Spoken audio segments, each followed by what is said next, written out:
పైసలు ఉన్నోడు పార్టీ కండు వేసుకుంటాడు ఏళ్ళ నుండి ఉన్నోళ్లను ఎనుకకు దోస్తుంటాడు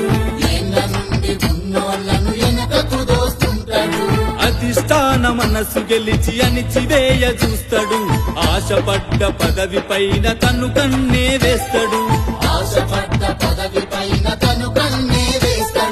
కష్టానికి గుర్తింపే లేకపోయినా కోరుకున్న పనులేమీ కాకపోయినా మనసులోన మదన పడుతూ పైకి నవ్వుకుంటూ సభలకు స్వాగత తోరణమైపోతాడు ఎన్నికల్లో గెలుపుకు కారణమవుతాడు సభలకు స్వాగత తోరణమైపోతాడు ఎన్నికల్లో గెలుపుకు కారణమవుతాడు రాజకీయమందు రాజు కార్యకర్త లేనిది లీడరే లేడురా